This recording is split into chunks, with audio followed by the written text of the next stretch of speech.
بسم اللہ الرحمن الرحیم۔ السلام علیکم ورحمۃ اللہ وبرکاتہ۔ الحمد للہ رب العالمین والصلاة والسلام علی رسولہ الکریم وعلی آلہ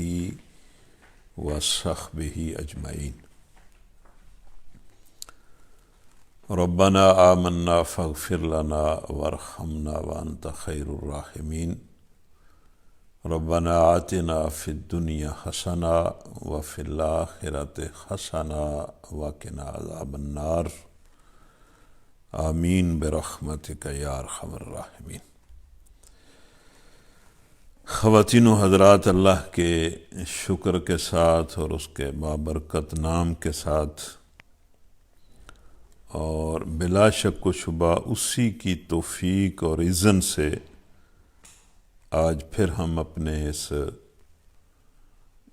بہت ہی بابرکت پروگرام میں حاضر ہیں،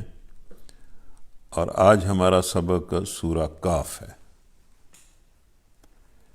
یہ سورت، اس کا اکثر حصہ 15ویں پارے میں ہے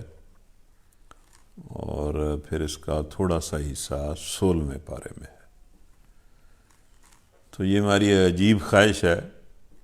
کہ ہماری خواہش یہ ہے اور ارادہ یہ ہے کہ ہم اس کو آج ہی کی نشست میں مکمل کریں۔ یہ کچھ کہانیاں ہیں، زیادہ تر اس میں کہانیاں ہیں، بلکہ 4 کہانیاں ہیں، 4 قصے ہیں، 4 واقعات ہیں۔ تو یہ بات تو آپ جانتے ہیں، سنتے ہیں، اور یہ لوگوں کی رائے بھی ہے، اور قرآن بھی اس کی تصدیق اور تائید کرتا ہے کہ انسان جو ہے وہ واقعات کو زیادہ دلچسپی سے سنتا ہے اور ان سے سبق حاصل کرتا ہے۔ اس لیے جب ہم درس دیتے ہیں تو بہت سارے لوگ کہتے ہیں جی درمیان میں کوئی واقعہ بیان کیا کریں، اس کا زیادہ اثر ہوتا۔ اور پھر جب کبھی کوئی واقعہ اس طرح بیان کیا جاتا ہے تو پھر بعض لوگ کہتے ہیں کہ یہ بہت اچھا واقعہ تھا، اس نے درس کو بڑا خوبصورت بنا دیا۔ تو یہ محض اتفاق ہے کہ آج جو ہمارا درس ہے اس میں 4 قصے بیان ہوئے ہیں۔ ایک تو اصحاب کہف کا مشہور قصہ ہے، وہ بیان ہوا ہے۔ اس کے بعد پھر دو آدمیوں کا قصہ بیان ہوا ہے کہ ان میں سے ایک کے پاس بڑا شاندار باغ تھا، وہ بڑا امیر آدمی تھا، تو اس نے دوسرے کو غرور اور تکبر میں آ کر یہ کہا کہ میرے پاس بہت بڑا باغ ہے اور میری نفری بھی تو اس سے زیادہ ہے، اور میں نہیں سمجھتا کہ یہ باغ کبھی ختم ہو جائے گا، اور میں یہ بھی نہیں سمجھتا کہ کوئی قیامت آئے گی اور اس باغ کے بارے میں یا زندگی کے بارے میں مجھ سے کوئی حساب لیا جائے گا۔ تو ایک یہ ان 2 اصحاب کا قصہ ہے۔ پھر موسیٰ علیہ السلام اور خضر علیہ السلام کا قصہ ہے۔ یہ بھی بڑا مشہور قصہ ہے اور بڑا دلچسپ قصہ ہے اور بڑا عجیب اور حیران کن قصہ ہے، اس میں بھی بڑا سبق ہے۔ اور پھر سورت کے آخر میں ذوالقرنین کا واقعہ ہے کہ جو ایک بڑا بادشاہ تھا، لیکن بادشاہ اور حکمران ہونے کے باوجود اللہ کا نیک اور صالح بندہ تھا، اور اس نے اپنی بادشاہت کے ذریعے اور اپنی حکومت کے ذریعے ایک تو دنیا میں عدل قائم کیا اور دوسرا لوگوں کی خدمت کی۔ تو اس کا قصہ ہے۔ اور پھر جس طرح ہوتا ہے کہ اللہ تعالیٰ ظاہر ہے قرآن مجید میں جو قصے اور کہانیاں بیان کرتا ہے وہ محض قصہ گوئی تو نہیں ہے، ان میں بڑا سبق ہوتا ہے۔ تو اس لیے درمیان میں اللہ تعالیٰ نے نصیحت آموز کلام ارشاد فرمایا ہے۔ تمہید میں بھی اللہ تعالیٰ نے دنیا کی زندگی کی حقیقت بتائی ہے سورہ کاف کے آغاز میں، اور پھر اختتام پر بھی، اور پھر درمیان میں بھی اللہ تعالیٰ نے اس دنیا کی زندگی کی اصل حقیقت لوگوں کو بتائی ہے کہ یہ میری بندگی کے لیے ہے اور آخرت میں کامیابی کے لیے ہے۔ جو بندہ اس دنیا کی حقیقت کو سمجھ کر اس پوری زندگی کو میری بندگی اور میری طرف سے خلافت کی ذمہ داری کو پورا کرنے میں گزار دیتا ہے، وہی اصل میں کامیاب ہے۔ اور جو بندہ میری بندگی سے اعراض برتتا ہے اور مجھے چھوڑ کر کچھ اور لوگوں کو اپنا رہنما اور کارساز بناتا ہے، وہ ناکام و نامراد ہے اور اس کا انجام بہت برا ہے۔ درمیان میں اللہ تعالیٰ نے یہ بات کی۔ تو اس کو ہم ایک اور انداز میں آج پڑھیں گے۔ پہلے اصحاب کہف کا قصہ ہے، وہ شروع ہی سے وہ شروع ہو جاتا ہے اور چوتھے رکوع کے آغاز تک یہ اصحاب کہف کا قصہ ہے۔ پہلے ہم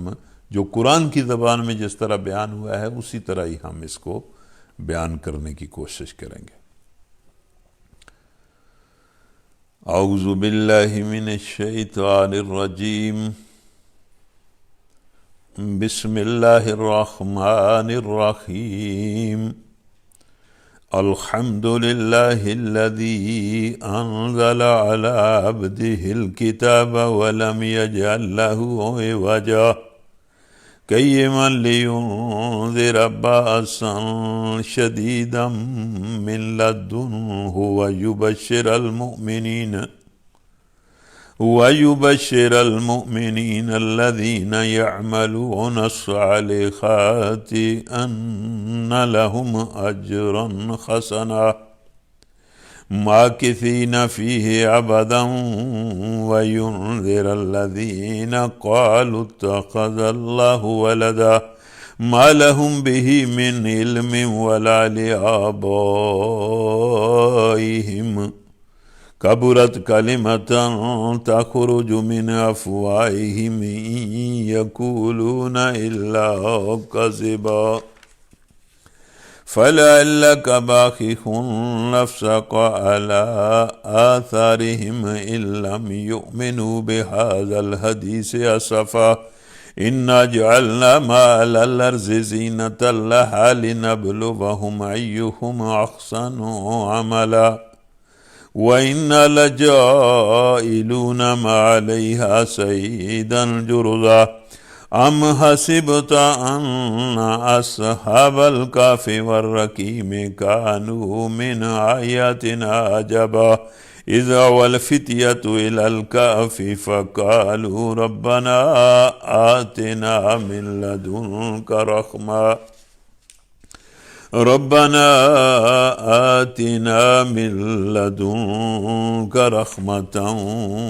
وهيئ لنا من أمرنا رشدا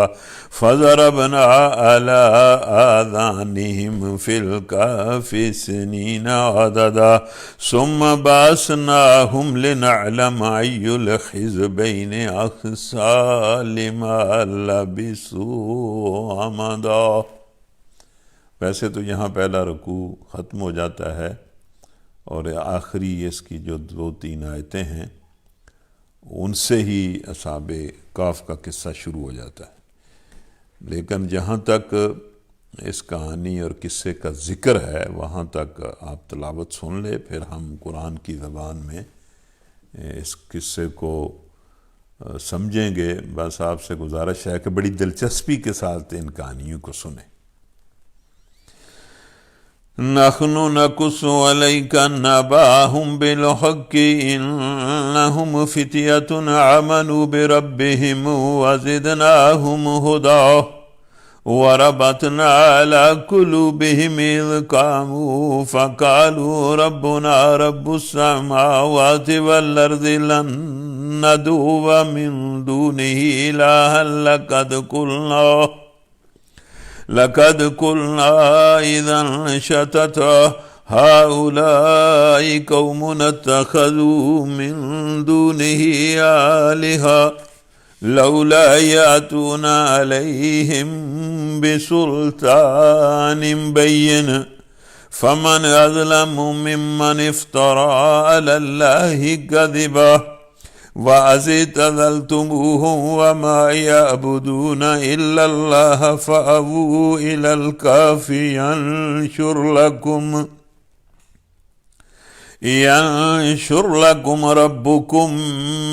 من رحمته ويهيئ لكم من أمركم مرفقا وترى الشمس إذا تلات تزاور عن كهفهم ذات اليمين وإذا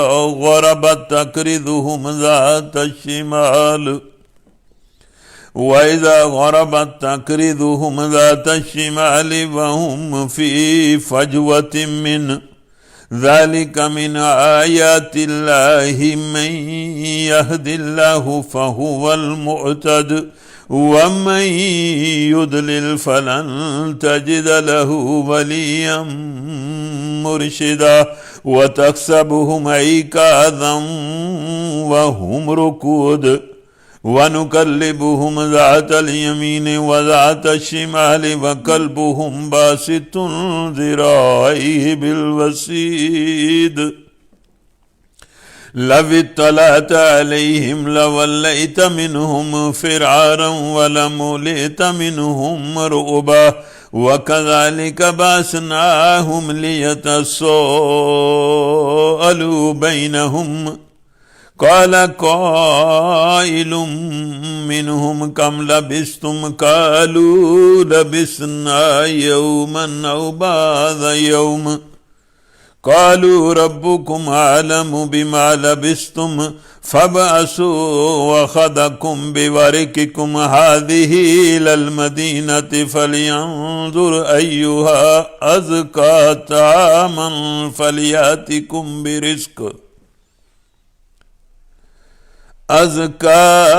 طعاما فليأتكم برزق منه وليتلطف ولا يشعرن بكم أحدا إنهم إن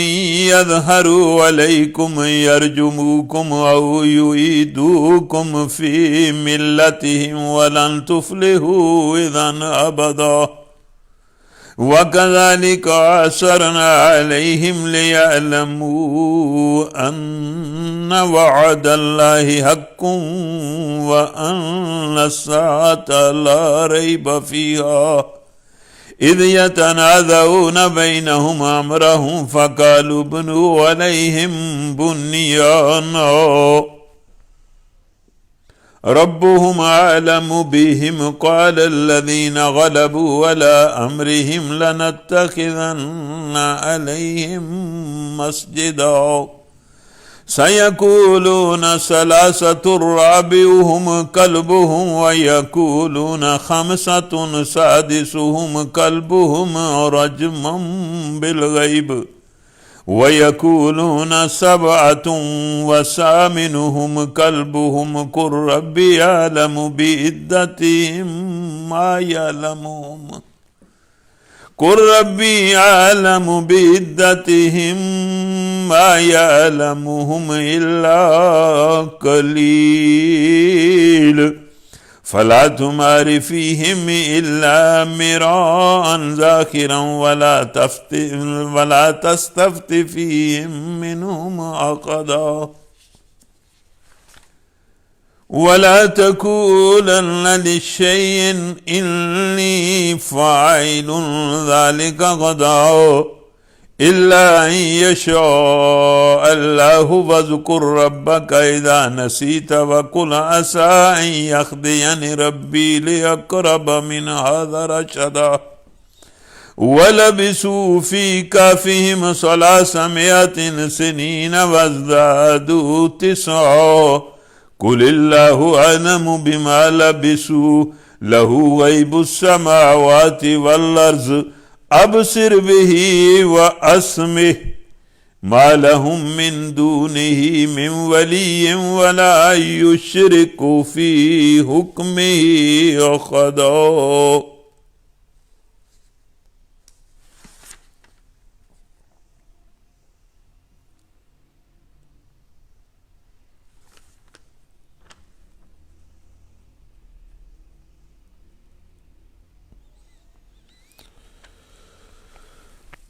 تو یہاں تک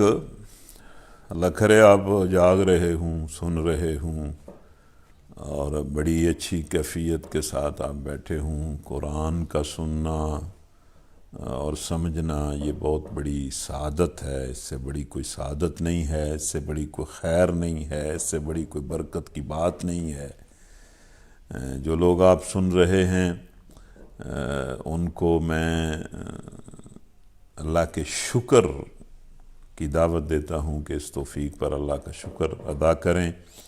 اور اس شکر کا ایک حق یہ ہے کہ دوسرے لوگوں کو بھی شیئر کریں، ان کو ٹیلی فون کریں، ان کو دعوت دیں، مل کر بھی کسی کو کہیں کہ وہ اس پروگرام کے ساتھ منسلک ہو، تاکہ ہم اسے قرآن کو سنیں اور سمجھیں، اس سے اپنے ایمان کو تازہ اور مضبوط کریں، اور اللہ کی بندگی کے راستے پر اللہ ہمیں چلنے کی توفیق دے، اور اس طرح دنیا اور آخرت کی سعادتیں ہمارا مقدر بنے۔ تو یہاں تک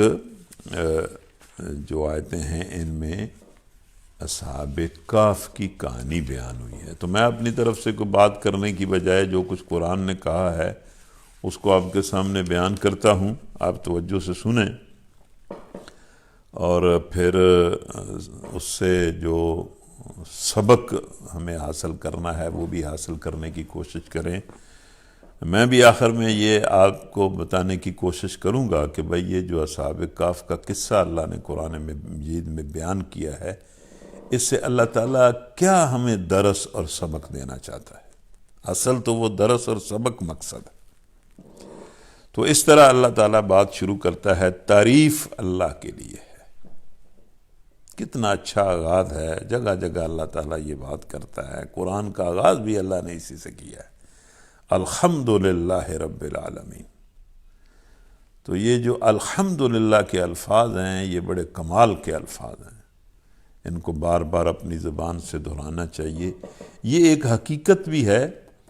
یعنی پوری کائنات اس پر شاہد ہے کہ الحمدللہ۔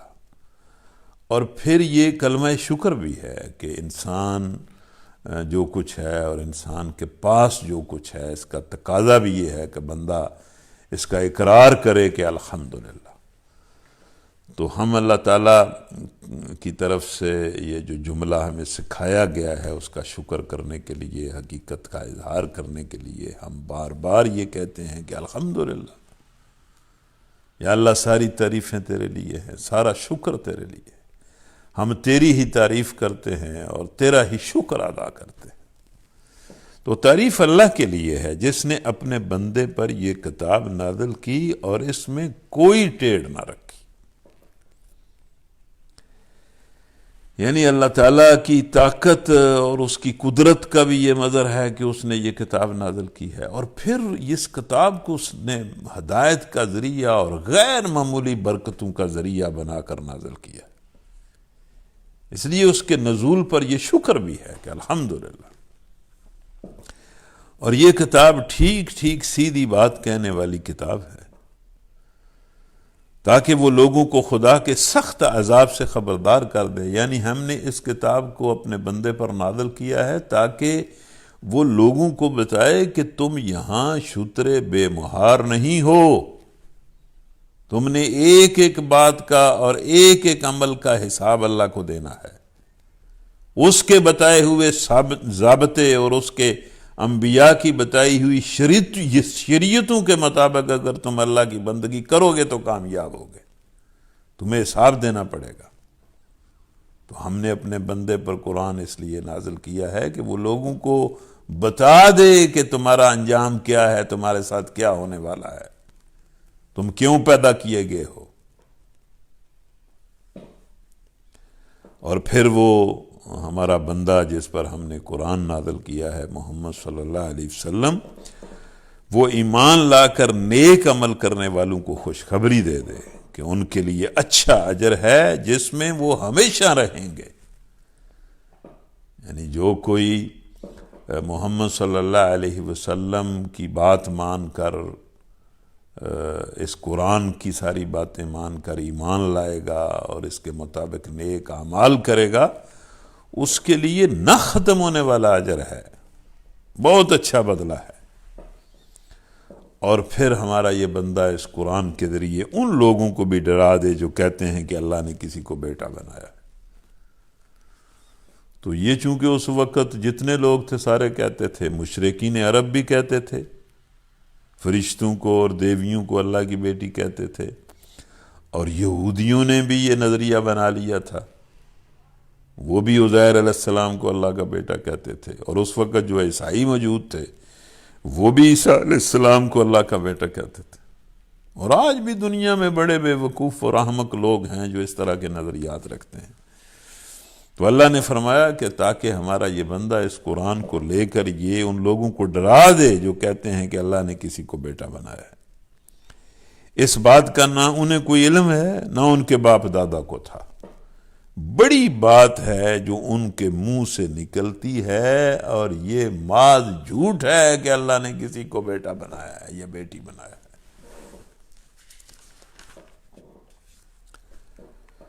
ساتھ ہی نبی صلی اللہ علیہ وسلم کو فرمایا،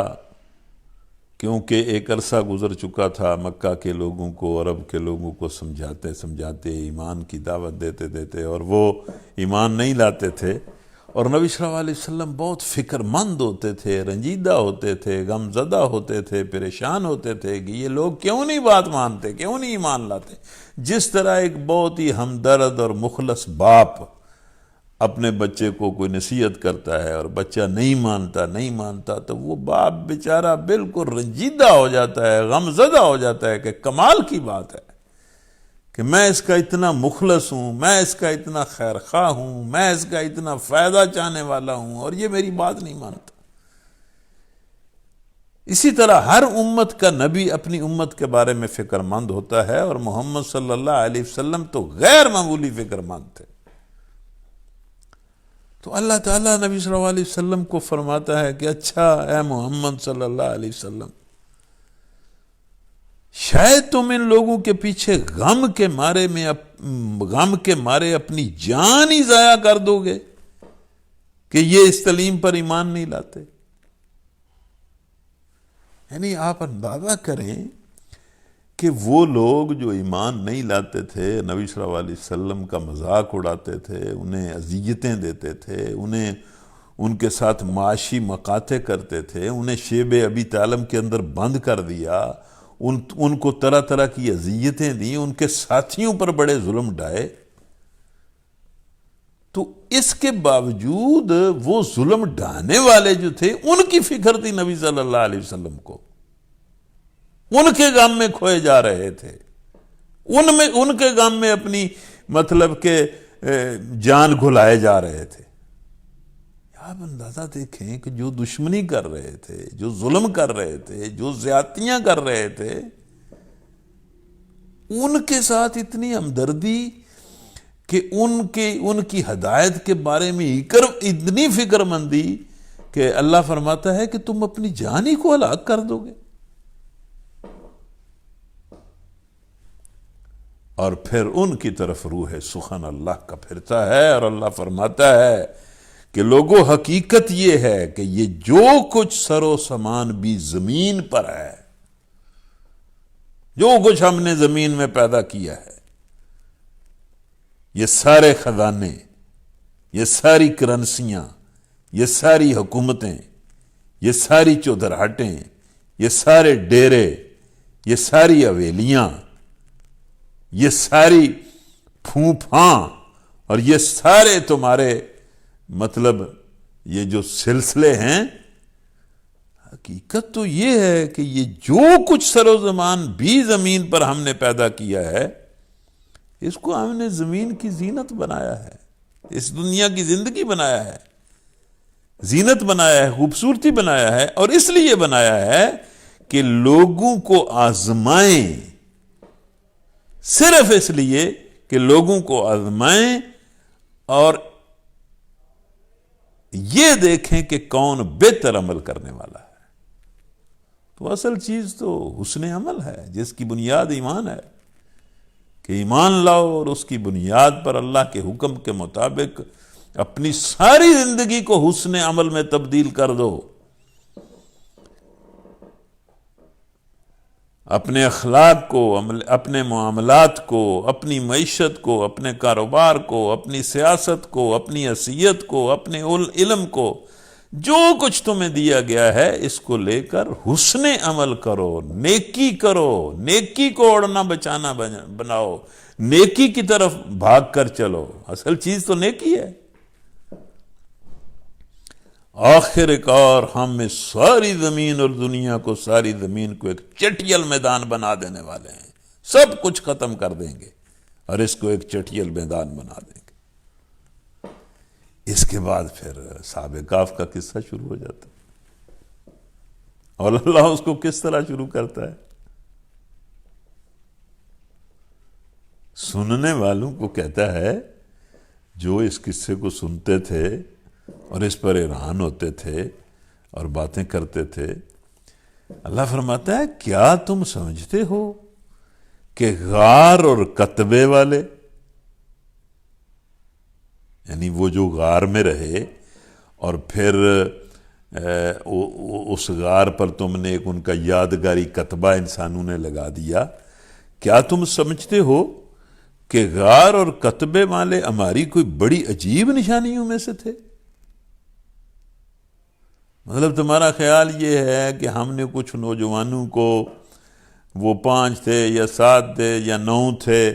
ہم نے ان کو 200 سال یا 300 سال سلا دیا ایک غار میں اور پھر ان کو زندہ کیا، تو تم اس بات کو سمجھتے ہو کہ یہ کوئی بڑی ہماری عجیب نشانی ہے؟ بھائی جس اللہ نے آسمان و زمین کو اور بے شمار مطلب چیزوں کو اور اس بہت بڑی کائنات کو پیدا کر دیا ہے، اس کے لیے چند بندوں کا کسی غار میں سلا دینا اور پھر انہیں 200-300 سال کے بعد اٹھا دینا، یہ کو بہت بڑی اس کی قدرت ہے۔ اس کے لیے تو یہ کوئی کام ہی نہیں ہے۔ وہ تو اپنے بارے میں ارشاد فرماتا ہے کہ جب وہ کسی کام کے کرنے کا ارادہ کرتا ہے تو وہ کون کہتا ہے اور کام ہو جاتا ہے، تو تم سمجھتے ہو یہ کوئی بہت بڑی عجیب بات ہے؟ وہ چند نوجوان تھے جو غار میں پناہ گزین ہوئے، یعنی انہوں نے غار میں پناہ لی۔ پناہ کس بات سے لی؟ کہ وہ جس سوسائٹی اور معاشرے میں تھے وہ ساری کی ساری سوسائٹی مشرک ہو گئی، بتوں کو پوجتی، دیویوں کو پوجتی، اور حکومت ان بتوں کی پشتیبان اور حکمران جو ہیں وہ زبردستی لوگوں کو بتوں کی عبادت کرنے پر مجبور کرتے۔ اور یہ نوجوان جو تھے یہ اٹھے اور انہوں نے اعلان کر دیا اس بادشاہ کے سامنے، اس پورے گندے اور غلیظ اور ظالم معاشرے کے سامنے، کہ ہم اللہ پر ایمان لاتے ہیں اور ہم اس کے ساتھ کسی کو شریک نہیں بناتے۔ اور وہ حکمران اور معاشرہ ان نوجوانوں کی جان کے درپے ہو گیا، ان کے پیچھے لگ گیا، اور یہ ان سے جان بچانے کے لیے اسی طرح غار میں چھپے جس طرح مکہ سے نکلتے وقت محمد صلی اللہ علیہ وسلم غار ثور میں چھپے تھے۔ یہ نوجوان اس غار میں چلے گئے، اور جب غار میں گئے اور کہنے لگے کہ اے پروردگار ہم کو اپنی رحمت خاص سے نواز اور ہمارا معاملہ تو درست کر دے، ایمان پر بھی قائم رکھ اور ان ظالموں سے بھی ہمیں بچا۔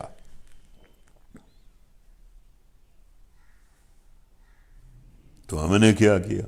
اللہ فرماتا ہے ہم نے انہیں اسی غار میں تھپک کر سال ہا سال کے لیے گہری نیند سلا دیا، ان ظالموں سے بھی بچا لیا اور انہیں اپنی قدرت کی ایک نشانی بھی بنا دی۔ پھر ہم نے انہیں اٹھایا سال ہا سال کے بعد، تاکہ دیکھیں کہ ان کے 2 گروہ جب ہم انہیں اٹھاتے ہیں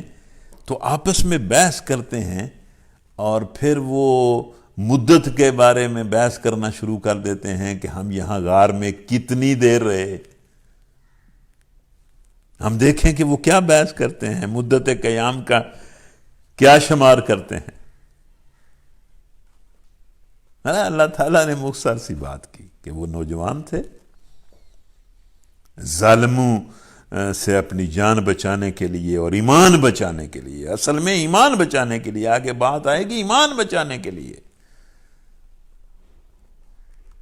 وہ اس ظلم سے بھرے ہوئے معاشرے اور شہر سے نکلے اور ایک غار میں چھپے اور چھپ کر کہنے لگے کہ یا اللہ ہمیں اپنی طرف سے رحمت خاص سے نواز اور ہمارے معاملے کو درست کر دے۔ اللہ نے کہا کہ ہم نے انہیں سال ہا سال کے لیے وہاں سلا دیا، پھر اٹھایا اور پھر ہم نے دیکھا کہ وہ آپس میں بحث کرتے ہیں اور مدت کا شمار کرتے ہیں کہ ہم کتنی دیر رہے۔ پھر اللہ فرماتا ہے ان کے قصے کی کچھ تفصیل میں تمہیں بتاؤں۔ وہ چند نوجوان تھے جو اپنے رب پر ایمان لے آئے،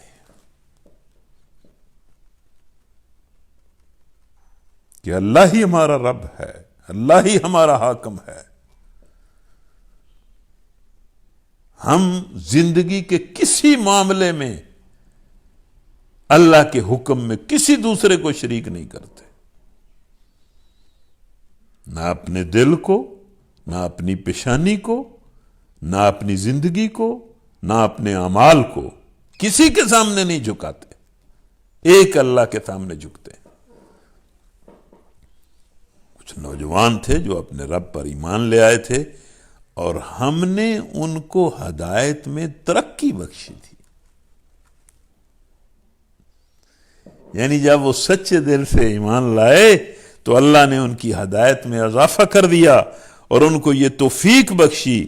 کہ حق اور صداقت پر ڈٹ جائیں اور پوری دنیا سے ٹکر لے لیں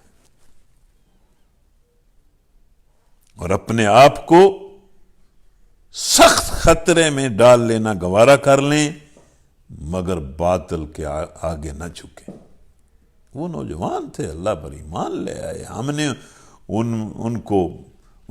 ان کے دلوں کو مضبوط کیا، ان کی ہدایت میں ترقی دی انہیں۔ ہم نے ان کے دل اس وقت مضبوط کر دیے جب وہ اٹھے اور انہوں نے اعلان کر دیا کہ ہمارا رب تو وہی ہے جو آسمانوں اور زمین کا رب ہے، ہم اسے چھوڑ کر کسی دوسرے معبود کو نہ پکاریں گے، کسی کی رہنمائی قبول نہیں کریں گے، کسی کی اطاعت نہیں کریں گے اس کے مقابلے میں۔ اور ساتھ ہی کہنے لگے اگر ہم ایسا کریں تو بالکل غلط بات کریں گے، اور پھر ایک دوسرے سے کہنے لگے یہ ہماری قوم کا دنیا کا بیڑا غرق ہو گیا۔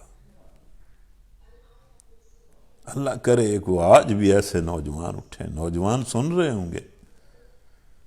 میں دنیا بھر کے نوجوانوں سے کہتا ہوں اٹھو اور غیر اللہ کا انکار کر دو اور پوری دنیا کے مقابلے کے لیے کھڑے ہو جاؤ۔ وہ نوجوان آپس میں کہنے لگے یہ ہماری قوم تو رب کائنات کو چھوڑ کر دوسرے ہی خدا بنا بیٹھی ہے، انہوں نے تو بڑے انسانوں کو اور مفادات کو اور خواہشات کو اور بتوں کو ہی خدا بنا لیا ہے۔ یہ لوگ اللہ کے علاوہ جن کو اپنا معبود اور ولی مانتے ہیں ان کے لیے کوئی دلیل کیوں نہیں لاتے؟ کس وجہ سے انہوں نے اللہ کو چھوڑ کر اور معبود بنا لیے ہیں؟ اور کہتے ہیں آخر اس شخص سے بڑا ظالم اور کون ہو سکتا ہے جو اللہ پر جھوٹ باندھے، اللہ پر افترا باندھے کہ اس نے اپنا کوئی شریک بنایا ہے،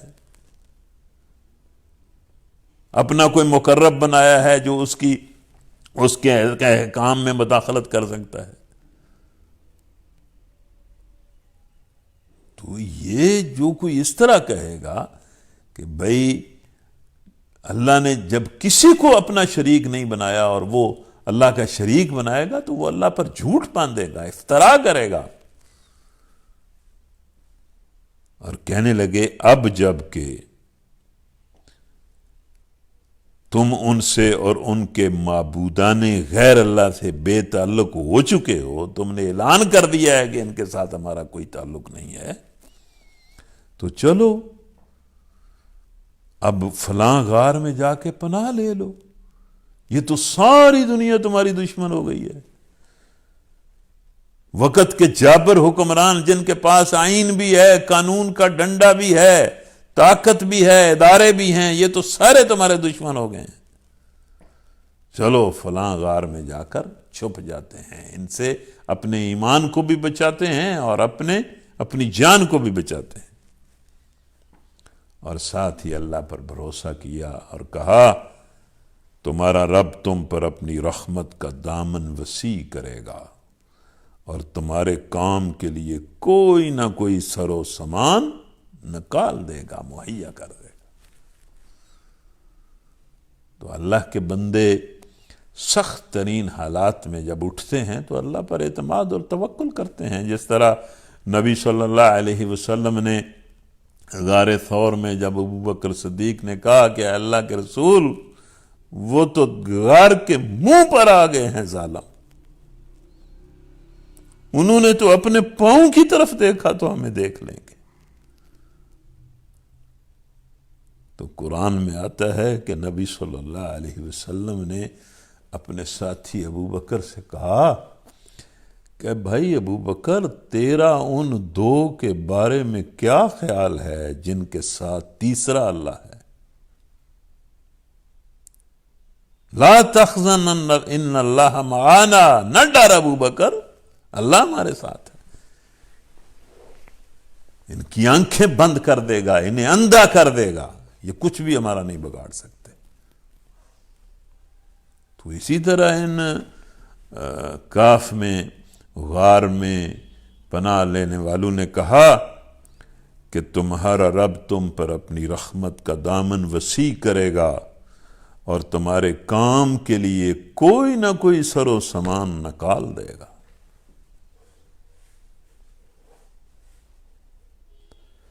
ہم بھی اللہ سے دعا کرتے ہیں کہ یا اللہ ہمیں ایمان عطا فرما، اور یا اللہ ہم پر اپنی رحمت کے دامن کو وسیع کر دے اور ہمارے لیے سر و سامان مہیا کر دے، اور یا اللہ دنیا بھر کے نوجوانوں کو اور بالخصوص امت مسلمہ کے نوجوانوں کو ایمان کی بنیاد پر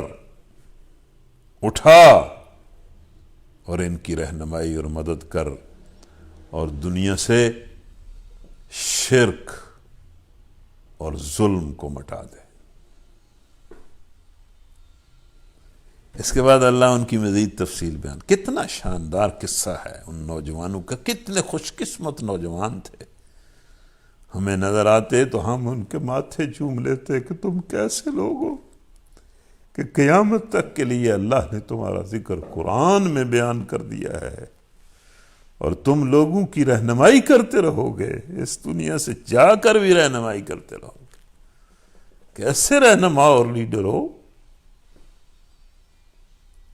چلے گئے ہو اور اہل ایمان کی قیادت کر رہے ہو۔ اللہ ان کے قصے کو، کہانی کو آگے چلاتا ہے اور فرماتا ہے تم انہیں غار میں دیکھتے تو تمہیں یوں نظر آتا کہ سورج جب نکلتا ہے تو ان کے غار کو چھوڑ کر دائیں جانب چڑھ جاتا ہے، اور جب غروب ہوتا ہے تو ان سے بچ کر بائیں جانب اتر جاتا ہے، اور وہ ہیں کہ غار کے اندر ایک وسیع جگہ میں پڑے ہیں۔ مطلب یہ کہ سورج کی روشنی انہیں نہیں پڑتی، دھوپ نہیں پڑتی، اور وہ مطلب ادھر سے سورج کی روشنی گزر جاتی ہے، ادھر سے گزر جاتی۔ یہ اللہ کی نشانیوں میں سے ایک ہے۔ مطلب اس طرح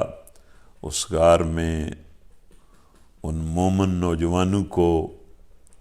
اس طرح سلا دینا، ان کی اس طرح حفاظت کرنا، یہ اللہ کو پہچاننے کی ایک نشانی ہے۔ اس کو پہچانو، اس سے سبق حاصل کرو۔ جس کو اللہ ہدایت دے وہی ہدایت پانے والا ہے۔ یعنی اللہ کی نشانیاں تو بکھری پڑی ہیں، تمہارے وجود میں بھی نشانیاں، تمہارے سامنے بھی نشانیاں، کائنات میں بھی نشانیاں، تمہارے واقعات میں بھی نشانیاں، تاریخ انسان میں بھی نشانیاں، نشانیاں ہی نشانیاں ہیں۔ لیکن جو ان نشانیوں سے ہدایت پائے، اللہ تعالیٰ پھر اسے ہدایت دے دیتا ہے۔ جس کے بارے میں اس کے علم میں یہ آتا ہے کہ یہ ہدایت چاہتا ہے، اس کو ہدایت دے دیتا ہے، اور جسے اللہ بھٹکا دے اس کے لیے تم کوئی ولی مرشد نہیں پا سکتے۔ تم ان غار والوں کو دیکھتے تو یہ سمجھتے کہ وہ جاگ رہے ہیں، حالانکہ وہ سو رہے تھے۔ ہم انہیں دائیں بائیں کروٹ دلواتے رہتے تھے، اور ان کا کتا غار کے دہانے پر ہاتھ پھیلائے بیٹھا تھا۔ اگر تم کہیں جھانک کر انہیں دیکھتے تو الٹے پاؤں بھاگ کھڑے ہوتے، اور تم پر ان کے نظارے سے خوف بیٹھ جاتا، دہشت طاری ہو جاتی۔ یہ اللہ کہتا ہے کہ میں نے ان کی اس طرح کی شکل بنا کے رکھی ہوئی تھی کہ کوئی وہاں نہ جائے، اور وہ سوئے رہے۔ مطلب اگر کوئی قریب جاتا تو انہیں محسوس ہوتا کہ یہ تو کوئی مطلب ہے کہ بڑی خوفناک سی کیفیت تھی کہ اندر وہ لوگ تھے اور باہر ان کا کتا جو ہے وہ پاؤں پھیلائے بیٹھا ہوا تھا۔ اور کوئی اگر مطلب ویسے ہی قریب ادھر پہاڑوں کے اندر وہ غار تھی نہیں جاتا تھا، لیکن اگر کوئی جائے بھی تو خوف زدہ ہو جاتا تھا اور سمجھتا تھا کہ یہ پتہ نہیں کوئی ڈاکو ہیں یا کیا ہے، یہ کیا سلسلہ ہے، بھاگ پڑتا تھا۔ اس طرح کا ماحول اللہ نے بنایا ہوا تھا۔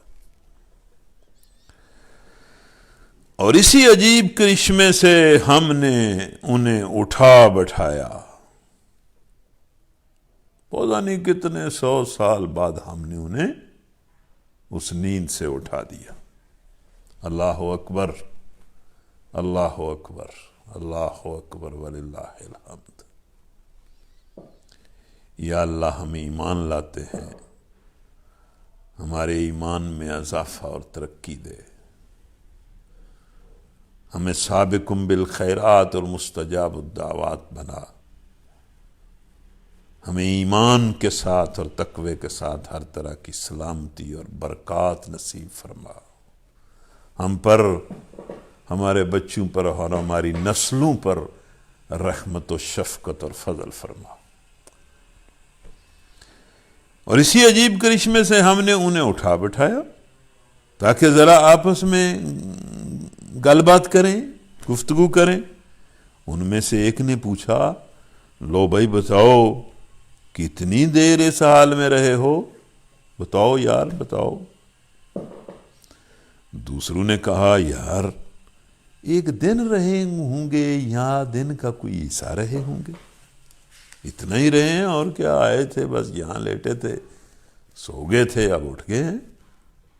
تو بندہ کتنا سو سکتا ہے، یا دن سوئے ہوں گے یا کوئی دن کا ایک حصہ سوئے ہوں گے۔ اور پھر وہ بولے، آپس میں باتیں کرنے لگے تو بولے، یار کیوں بحث کرتے ہو، اللہ ہی بہتر جانتا ہے کہ ہمارا کتنا وقت اس حالت میں گزر گیا۔ چلو بھوک لگی ہوئی ہے، اب اپنے میں سے کسی کو چاندی کا یہ سکہ دے کر شہر بھیجو، اور وہ دیکھے کہ سب سے اچھا کھانا کہاں ملتا ہے۔ ہے کھانا تو اچھا ہی کھانے کو جی چاہتا ہے، کوئی مٹن ہو، کوئی قورمہ ہو، کوئی چکن ہو، کوئی اچھا ہو۔ تو ان کو بھوک محسوس ہوئی اور انہوں نے کہا کہ بھائی کوئی یہ سکہ دے کر کسی کو شہر بھیجو اور وہ اچھا کھانا لے کر آئے۔ لیکن انہوں نے اچھے کھانے کے لیے جو لفظ بولا وہ ہے ایہا ازکا طعامن۔ ازکا کا مطلب ہوتا ہے پاکیزہ، تو پاکیزہ کھانا ہی اچھا کھانا ہوتا ہے۔ جو کھانا حلال کا کھانا نہ ہو، پاک نہ ہو، وہ تو نہیں اچھا ہوتا۔ لیکن ساتھ ہی کہنے لگے کہ بھائی جو بندہ کھانا لینے کے لیے جائے وہ ذرا ہوشیاری سے، احتیاط سے کام لے، کہیں ایسا نہ ہو کہ شہر کے لوگوں کو یہ پتہ چل جائے کہ بھئی یہ تو وہ نوجوان ہیں جنہوں نے پوری اس حکومت کے مقابلے میں ایک اللہ کا اعلان کر دیا ہے تو ان کو پتہ نہ چل جائے، تو ذرا احتیاط سے کام لے۔ اور پھر آپ اندازہ کریں کہ وہ کتنے ظالم لوگ تھے کہ وہ جو غار میں چھپے ہوئے نوجوان تھے وہ کہنے لگے کہ اگر ان لوگوں کا ہاتھ ہم پر پڑ گیا تو بس سنسار ہی کر ڈالے جائیں گے، یا پھر زبردستی ہمیں اپنی ملت میں واپس لے جائیں گے، اور اگر ایسا ہو گیا تو ہم کبھی فلاح نہیں پائیں گے۔ یعنی آپس میں وہ باتیں کر رہے تھے کہ یہ اتنے ظالم ہیں کہ اگر انہوں نے ہمیں پکڑ لیا تو ہمیں یہ پتھر مار مار کر قتل کر دیں گے اس جرم میں کہ ہم ایک اللہ کو مانتے ہیں۔ تو ایک اللہ کے ماننے والوں پر بڑے بڑے ظلم ہوئے ہیں، اور یہ بالواسطہ طور پر اللہ تعالیٰ مکہ کے لوگوں کو بھی سمجھا رہا ہے کہ تم جو ہمارے نبی پر اور صحابہ پر ظلم کر رہے ہو یہ کوئی نئی بات نہیں ہے، پہلے بھی اسی طرح ہمارے بندوں کے ساتھ لوگ کرتے رہے۔ اور وہ یہ جو انبیاء کے دشمن قومیں ہوتی ہیں ان کے دو ہی تقاضے ہوتے ہیں ایمان لانے والوں سے، دو ہی معاملے کرتے ہیں کہ یا ان کو قتل کرتے ہیں اور یا ان کو کہتے ہیں کہ مرتد ہو جاؤ، اس ایمان کو چھوڑ دو اور واپس بت پرستی کی طرف آ جاؤ۔ اس طرح ہم نے شہر والوں کو ان کے حال پر مطلع کر دیا، یعنی شہر والوں کو پتہ چل گیا کہ یہ وہ لوگ ہیں۔ تو اب تو 300 سال گزر گئے تھے، وہ تو اس شہر کی بات کر رہے تھے جہاں سے وہ بھاگ کر چھپے تھے، وہ تو 300 سال گزر گئے تھے، وہ تو حالات ہی بدل گئے تھے، اور اب تو وہ بت پرستی بھی ختم ہو چکی تھی، اور ایمان والے جو ہے ان کی حکومت تھی۔ لیکن ان ایمان والوں میں پھر نئی کمزوریاں پیدا ہو گئی تھیں، اور ایک یہ کمزوری پیدا ہو گئی تھی کہ آخرت کے بارے میں لوگوں کے نظریات کمزور ہو رہے تھے۔ تو اللہ تعالیٰ نے ان لوگوں کو بھی آخرت کا نظریہ سمجھانے کے لیے کہ دوبارہ اللہ اٹھائے گا اور حساب لے گا، جس طرح اس نے ان لوگوں کو 300 سال یا پتہ نہیں کتنے سو سال بعد اٹھایا ہے، ہمیں بھی سمجھایا، ان کو بھی سمجھایا، ساری دنیا کے لوگوں کو سمجھایا۔ اس طرح ہم نے اہل شہر کو ان کے ان اصحاب کہف کے حالات پر مطلع کر دیا تاکہ لوگ جان لیں کہ اللہ کا وعدہ سچا ہے اور قیامت کی گھڑی بے شک آ کر رہے گی۔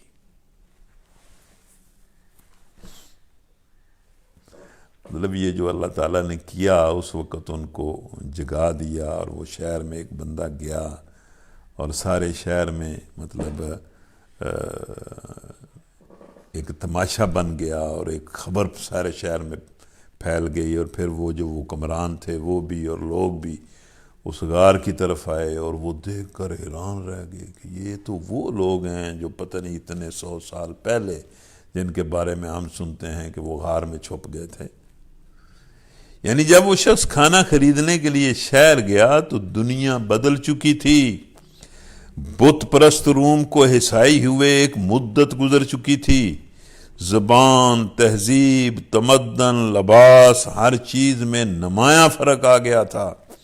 200 برس پہلے کا یہ آدمی اپنی صد جد، لباس، زبان، ہر چیز کے اعتبار سے فوراً لوگوں کے لیے ایک تماشا بن گیا۔ اور جب اس نے اس وقت کے بادشاہ کا سکہ کھانا خریدنے کے لیے پیش کیا تو دکاندار کی آنکھیں پھٹی کی پھٹی رہ گئیں۔ سریانی روایت کی روح سے دکاندار کو اس پر شبہ یہ ہوا کہ شاید یہ کسی پرانے زمانے کا دفینہ کہیں سے نکال لایا ہے، چنانچہ اس نے آس پاس کے لوگوں کو اس کی طرف متوجہ کیا، اور آخر کار اس شخص کو حکام کے سامنے پیش کیا گیا۔ وہاں جا کر یہ معاملہ کھلا کہ یہ شخص تو عیسیٰ علیہ السلام کے ان وفادار بندوں میں سے ہے، ایمان لانے والوں میں سے ہے، جو 200 برس پہلے اپنا ایمان بچانے کے لیے بھاگے تھے اور غار میں چھپے تھے۔ تو یہ خبر پھر آنن شینن شہر کی ساری آبادی میں پھیل گئی، اور حکمرانوں کے ساتھ لوگوں کا ایک ہجوم اس غار پر پہنچ گیا۔ اب جو اصحاب کہف خبردار ہوئے کہ معاملہ تو یہ ہو گیا ہے کہ وہ 200 برس بعد سو کر اٹھے ہیں، تو وہ اپنے عیسائی بھائیوں کو سلام کر کے لیٹ گئے اور ان کی روح پرواز کر گئی۔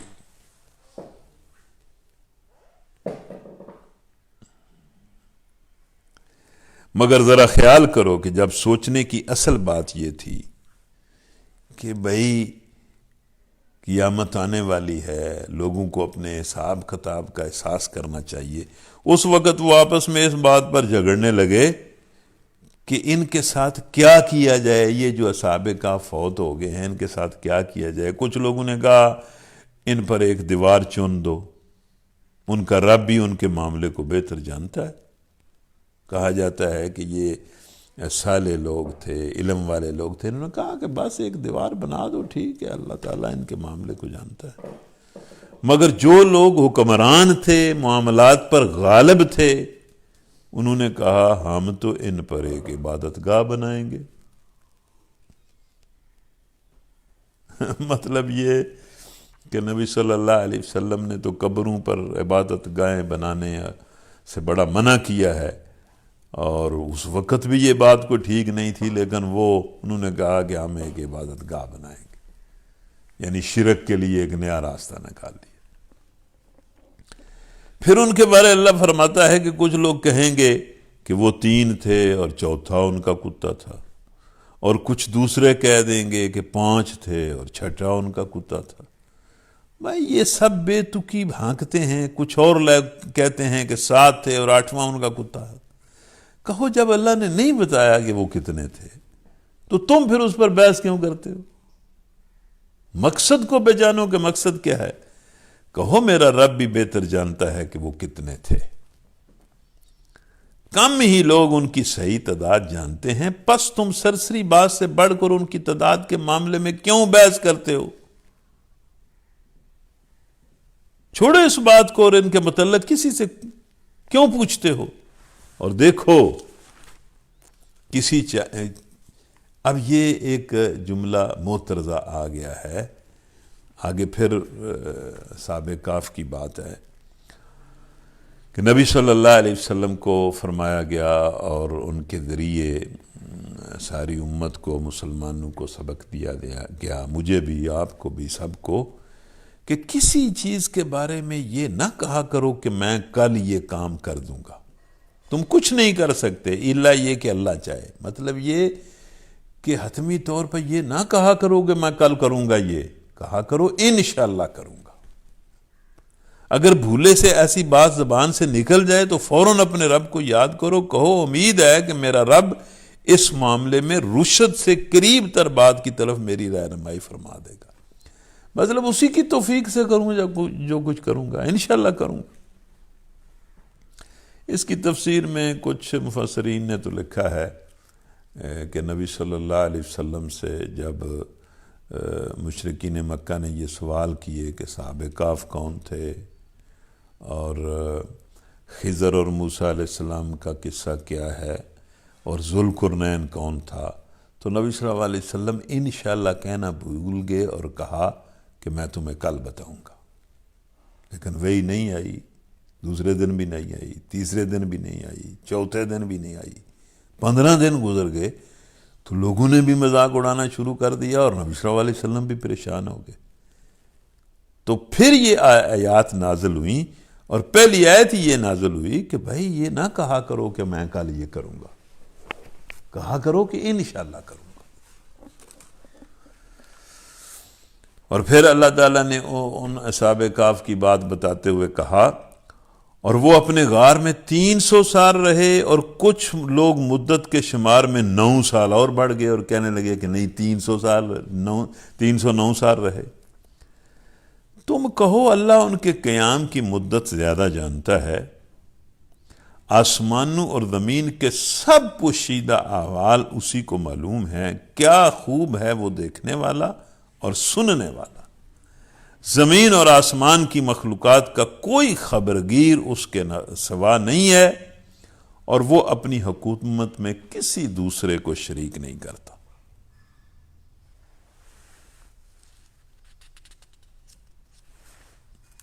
تو یہ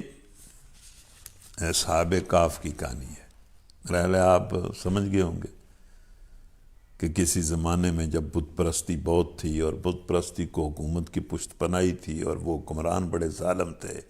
لوگوں کو زبردستی بت پرستی پر مجبور کرتے تھے، یہ چند نوجوان اٹھے اور انہوں نے اعلان کر دیا کہ ہم تو ایک اللہ پر ایمان رکھتے ہیں، کسی کو نہیں مانتے۔ تو وہ سارے ظالم ان کی جان کے در پہ ہو گئے اور انہوں نے شہر کے باہر ایک جگہ پناہ لے لی۔ ان کے ساتھ وہ کتا، اس کتے کے بارے میں بھی مفسرین لکھتے ہیں کہ وہ کتا ان کے پیچھے پیچھے چلتا تھا اور یہ اصحاب اس کو بڑا ہانکتے تھے اور مطلب ہٹاتے تھے، لیکن وہ نہیں ہٹتا تھا۔ اب میں تو سوچتا ہوں کہ وہ نہیں ہٹتا تھا اور وہ غار کے منہ پر آ کے بیٹھ گیا، تو اس میں تو بڑے سبق ہوں گے، پتہ نہیں کیا کیا سبق ہوں گے، لیکن میرے ذہن میں تو یہ بات آتی ہے کہ اللہ تعالیٰ نے شاید ان لوگوں کو یہ بتایا کہ تم سب سے بہتر یہ کتا ہے، تم سب سے بہتر یہ کتا ہے،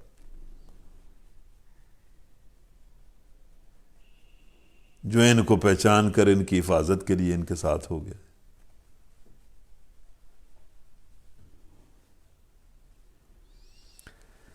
تو بہرحال یہ قصہ آپ نے سن لیا ہے۔ اس میں اصل چیز تو وہ ہے جو اس میں سبق ہے۔ اب دیکھیں اس میں سبق کیا ہے، یہ سنیں۔ اس سے پہلا سبق یہ ملتا ہے کہ ایک سچے مومن کو کسی حال میں بھی حق سے منہ موڑنے اور باطل کے آگے سر جھکانے کے لیے تیار نہیں ہونا چاہیے۔ پہلا سبق یہ ہے۔ کیا ہے کوئی سبق لینے والا کہ وہ حق کے لیے اٹھے اور پھر ڈٹ جائے اور کسی حال میں بھی باطل کے سامنے نہ جھکے؟ پہلا سبق تو یہ ہے۔ پھر اس سے یہ سبق ملتا ہے کہ مومن کا اعتماد اور بھروسہ دنیا کے اسباب پر نہیں بلکہ اللہ پر ہونا چاہیے، اور حق پرستی کے لیے بظاہر ماحول میں کسی سازگاری کے کوئی اثار نظر نہ آتے ہوں تب بھی اللہ کے بھروسے پر رائے حق میں قدم اٹھا دینا چاہیے۔ مطلب ایک اسے اللہ پر بھروسہ ہونا چاہیے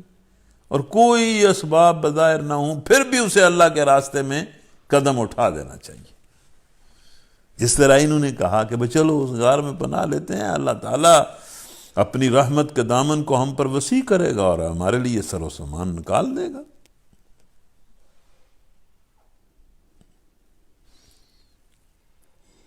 پھر اس سے یہ سبق ملتا ہے کہ جس عادت جاریہ کو لوگ قانون فطرت کہتے ہیں اور خیال کرتے ہیں کہ اس قانون کے خلاف دنیا میں کچھ نہیں ہو سکتا، یہ جو قوانین خود اللہ نے بنائے ہوئے ہیں، اللہ تعالیٰ در حقیقت اس کا پابند نہیں ہے۔ اللہ تعالیٰ اپنے بنائے ہوئے قوانین کا پابند نہیں ہے۔ وہ جب اور جہاں چاہے اس عادت کو بدل کر جو غیر معمولی کام بھی کرنا چاہے کر سکتا ہے۔ اس کے لیے یہ کوئی بڑا کام نہیں ہے کہ کسی کو 200 برس تک سلا کر اس طرح اٹھا بٹھائے جیسے وہ چند گھنٹے سویا ہے، اور اس کی عمر، شکل، صورت، لباس، تندرستی، غرض کسی چیز پر بھی زمانے کے گزر جانے کا کوئی اثر نہ ہو۔ اس سے یہ سبق بھی ملتا ہے کہ نوح انسانی کی تمام اگلی پچھلی نسلوں کو بیک وقت زندہ کر کے اٹھا دینا، جس کی خبر انبیاء اور آسمانی کتابوں نے دی ہے، اللہ تعالی کی قدرت سے کچھ بھی بعید نہیں ہے۔ یہ سبق ہے کہ انبیاء نے اور کتابوں نے جو کچھ کہا ہے وہ سچ ہے۔ اس سے یہ سبق بھی ملتا ہے کہ جاہل انسان کس طرح ہر زمانے میں اللہ کی نشانیوں کو اپنے لیے سرمائے چشم بصیرت بنانے کی بجائے الٹا مزید گمراہی کا سامان بناتے رہے ہیں۔ اصحاب کہف کا جو معجزہ اللہ نے اس لیے دکھایا تھا کہ لوگ اس سے آخرت کا یقین حاصل کریں، ٹھیک اسی نشان کو انہوں نے یہ سمجھا کہ اللہ نے ہمیں کچھ ولی اور پوجنے کے لیے دے دیے ہیں، اور انہوں نے وہاں مسجد بنا دی۔ تو اصل سبق دیکھنا چاہیے کہ ان اصحاب سے ہمیں کیا سبق ملتا ہے۔ تو بہرحال یہ ایک دلچسپ قصہ ہے، آپ بھی اس قصے کو اپنے طور پر پڑھیں اور اس سے ایمان میں اضافہ کریں اور وہ اصل بات کو سمجھیں۔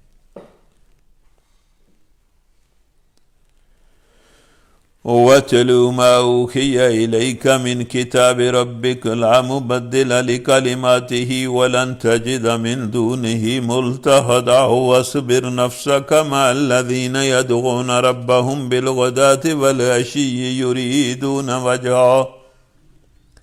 يريدون وجهه ولا تعد عيناك عنهم تريد زينة الحياة الدنيا ولا تطع من أغفلنا قلبه عن ذكرنا واتبع هواه وكان أمره فرطا وقل الحق من ربكم فمن شاء فليؤمن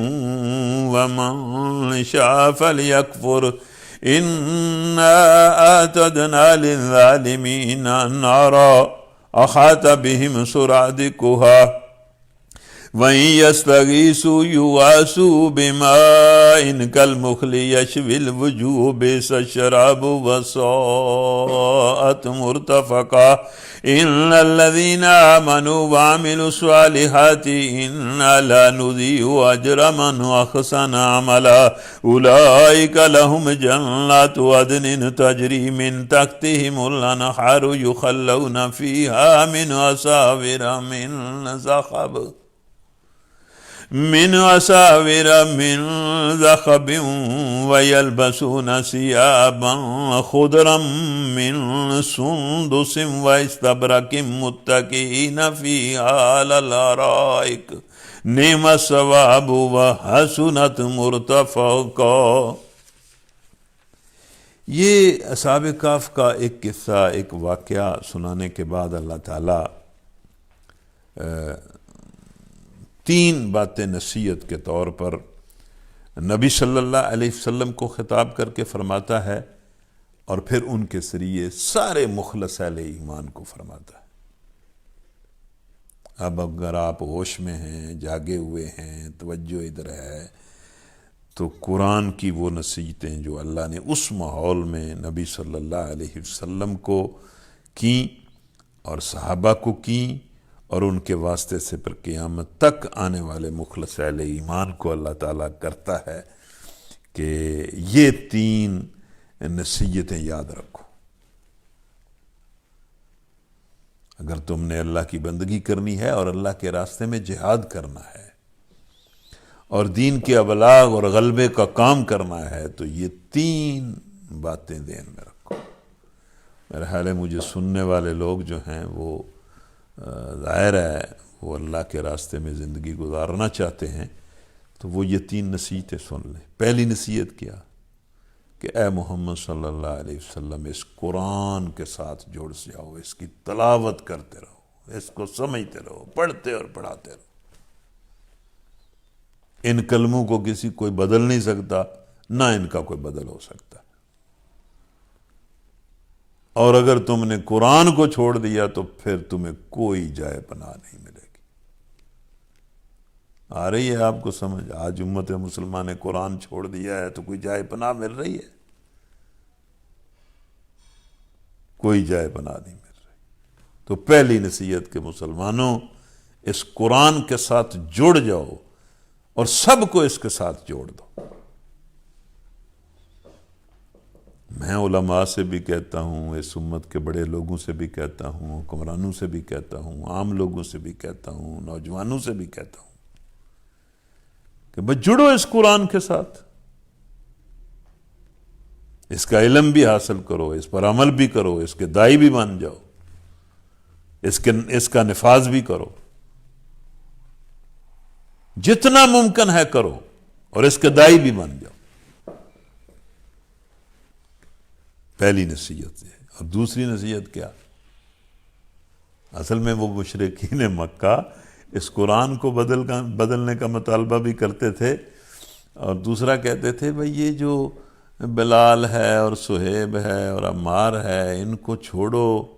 ان کی کیا حیثیت ہے، ان کے ہوتے ہوئے ہم تمہاری بات نہیں سن سکتے، ہمارے لیے الگ نشستیں بناؤ۔ تو نبی صلی اللہ علیہ وسلم کو دوسری نصیحت کی کہ یہ جو لوگ تمہارے ساتھ جڑے ہیں، ہاں یہ کتنے کمزور ہیں، مسکین ہیں، غریب ہیں، ان کے ساتھ جڑ کر رہو۔ ایسے تو قرآن کے الفاظ میں غریب مسکین کی بات نہیں ہے، یہ ہے کہ بھئی ان لوگوں کے ساتھ اپنے آپ کو جوڑ کر رکھو جو صبح و شام اللہ کو یاد کرتے ہیں اور اللہ کی رضا چاہتے ہیں، اور اس بندے کی بات نہ مانو جس کا معاملہ افراط و تفرید کا شکار ہے، جو ساری حدوں کو پلاند رہا ہے، اور جس کے دل میں اللہ کی یاد نہیں ہے۔ لیکن یہ کہ حدیث میں آتا ہے کہ وہ مشرکین مکہ یہ کہتے تھے کہ بھئی یہ کمزور لوگ ہیں، ان کو ہٹاؤ، پھر ہمارے ساتھ بات کرو،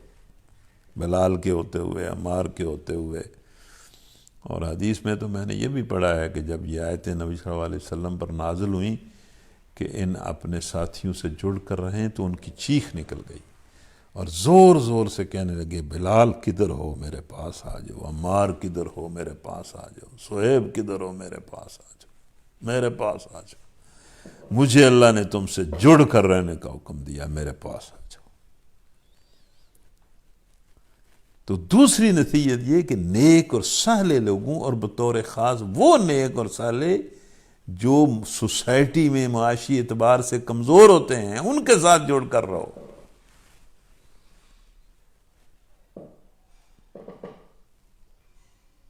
دوسری نصیحت یہ کی۔ تو اس کا پھر کیا مطلب نکلتا ہے کہ اب بھی اصل قیمتی لوگ تو وہ ہیں کہ جو کمزور ہونے کے باوجود، مسکین ہونے کے باوجود، غریب ہونے کے باوجود حق پر قائم ہوتے ہیں۔ یہاں غریبوں اور مسکینوں کی ایک ستائش بھی اللہ نے بیان کی ہے کہ یہ بڑے قابل قدر لوگ ہیں۔ اس لیے میں امت مسلمہ کے مساکین سے کہتا ہوں اور دنیا کے مساکین سے کہتا ہوں کہ اسلام کے جھنڈے تلے آ جاؤ، یہی تمہاری قدر کرتا ہے، یہ اسلام ہی تمہاری قدر کرتا ہے اور تمہیں عزت بخشتا ہے۔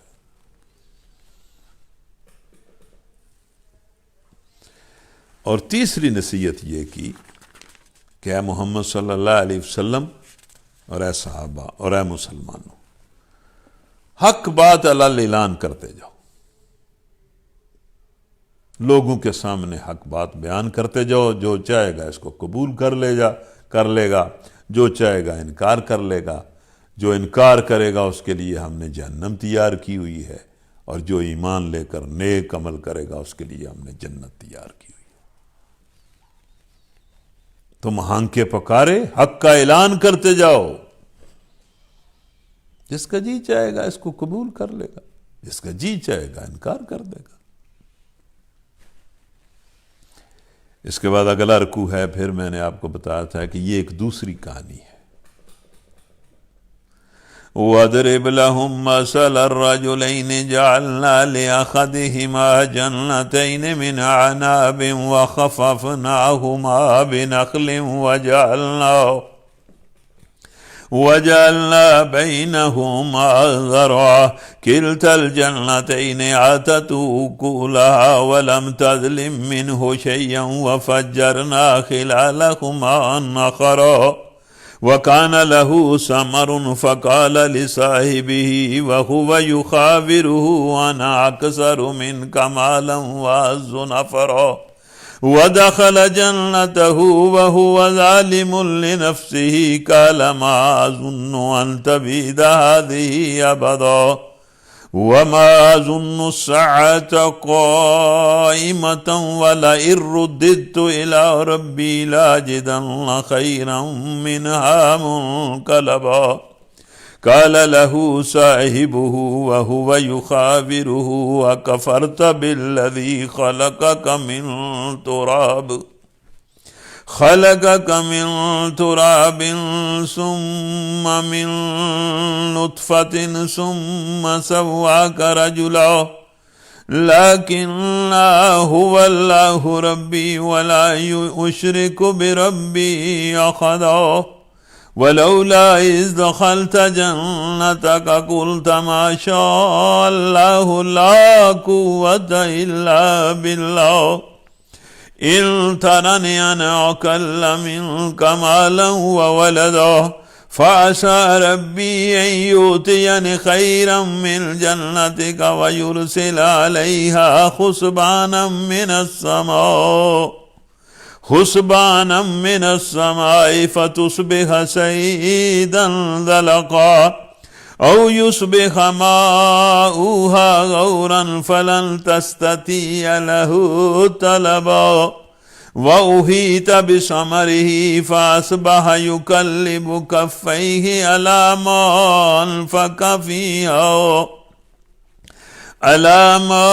أنفق فيها وهي خاوية على عروشها ويقول يا ليتني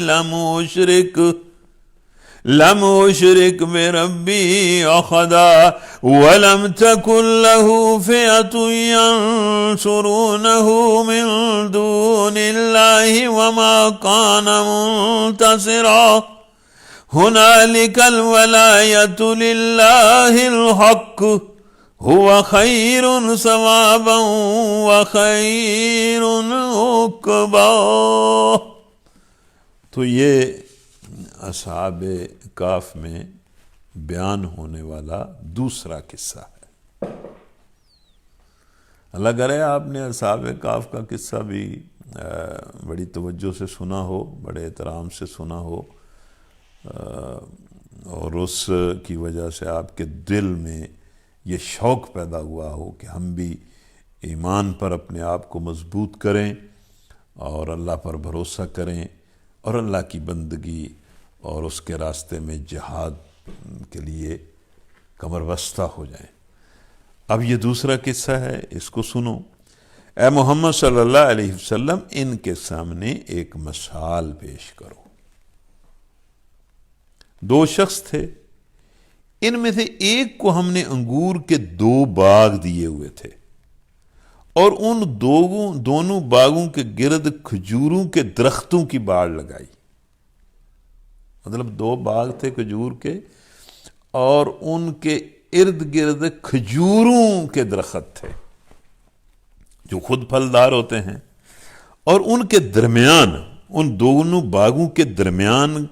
ویسے کاشت کے لیے اور چیزیں کاشت کرنے کے لیے ہم نے اس کو زمین بھی دی ہوئی تھی. یعنی آپ دیکھیں نا نقشہ، ایک باغ، دوسرا باغ، ان دونوں باغوں کے ارد گرد جو ہے وہ کھجوروں کی باڑ، اور پھر ان دونوں باغوں کے درمیان مطلب ویسے زمین کاشتکاری کے لیے اور فصلیں اگانے کے لیے. دونوں باغ خوب پھلے پھولے اور بار آور ہونے میں انہوں نے ذرا کسر بھی نہ چھوڑی. مطلب بڑے خوبصورت اور بڑے ہی مطلب پھل دینے والے باغ، اور انہوں نے خوب پھل دیے. ان باغوں کے اندر ہم نے ایک نہر بھی جاری کر دی اور اسے خوب نفع حاصل ہوا. مطلب اب باغوں کے درمیان نہر ہو، مطلب آپ پاشی کا بھی بڑا زبردست نظام ہو. اب میرے مطلب جو یہ دوست بھائی بہنیں درس سن رہے ہیں، ان میں سے اگر کوئی بندہ زمین دارا کرتا ہے تو اس کو تو بڑا مزہ آ رہا ہوگا، اور اسے یہ محسوس ہو رہا ہوگا کہ اللہ تعالیٰ نے کس طرح کا نقشہ کھینچا ہے کہ 2 باغ اور دونوں باغوں کے ارد گرد کھجوروں کے درخت اور ان کے درمیان کاشتکاری کے لیے اور زمین، اور پھر ان کے درمیان پانی کے لیے نہر. یہ سب کچھ اللہ کہتا ہے کہ ہم نے اس شخص کو دیا. ان میں سے ایک کو، 2 جو تھے ان میں سے ایک کی بات اللہ کر رہا ہے. یہ کچھ پا کر ایک دن وہ اپنے امسائے یعنی دوسرے سے بات کرتے ہوئے بولا، کہنے لگا میں تجھ سے زیادہ مالدار ہوں اور تجھ سے زیادہ طاقتور بندے رکھتا ہوں. اور پھر وہ اپنے باغ میں داخل ہوا اور اس ذہنی کیفیت کے ساتھ داخل ہوا کہ اپنے آپ پر ظالم بر کر کہنے لگا کہ میں نہیں سمجھتا کہ یہ میرا سارا سلسلہ کبھی فنا بھی ہو جائے گا، یہ کبھی فنا نہیں ہو سکتا، یہ تو بڑا مستحکم سلسلہ ہے، اور مجھے توقع نہیں کہ قیامت بھی کوئی آئے گی اور مجھ سے حساب بھی ہوگا۔ لیکن ساتھ ہی تکبر میں آ کر کہنے لگا کہ اگر قیامت آ بھی گئی، میں اپنے رب کے پاس گیا بھی تو میں اس کا بڑا چہتا ہوں، یہاں اس نے مجھے بڑا دیا ہوا ہے، وہاں بھی میں بڑا شاندار جگہ پاؤں گا۔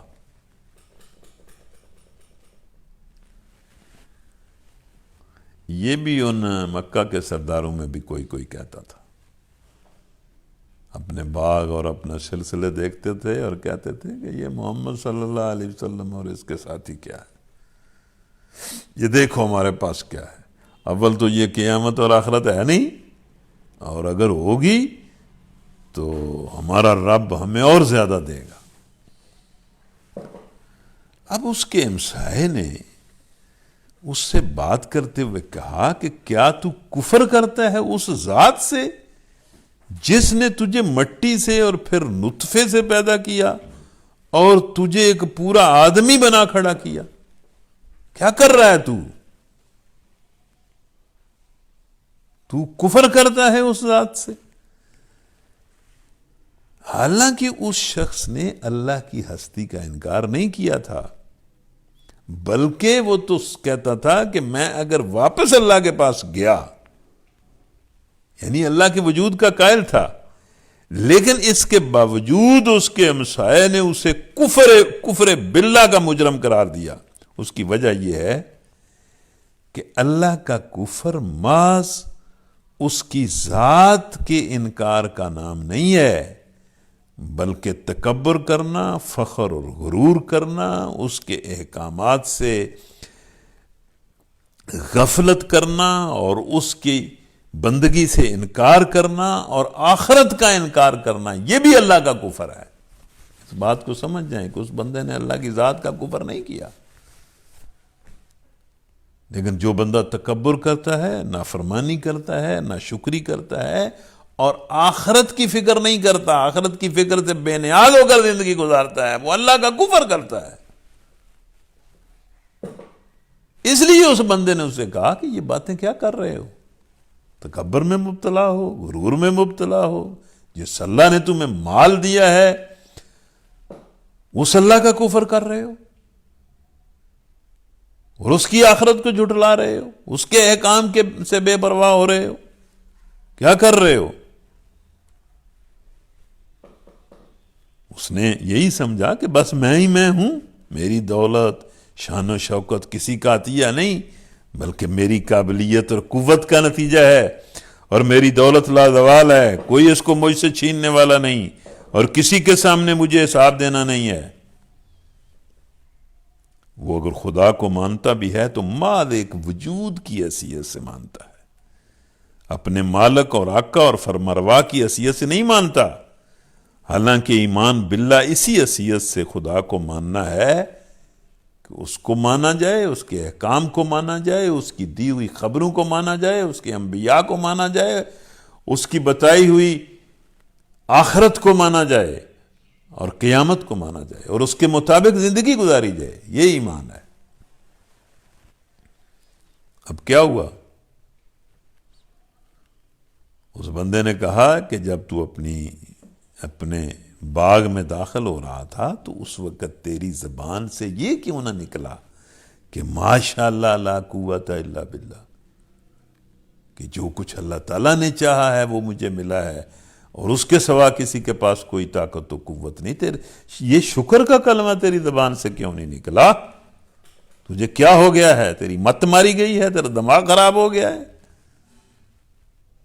جس اللہ نے تجھے 2 باغ دیے، جس اللہ نے تجھے کھجوریں دیں، جس اللہ نے تجھے زرعی زمین دی، جس اللہ نے تیری زمین سے نہر نکالی، جس اللہ نے تیرے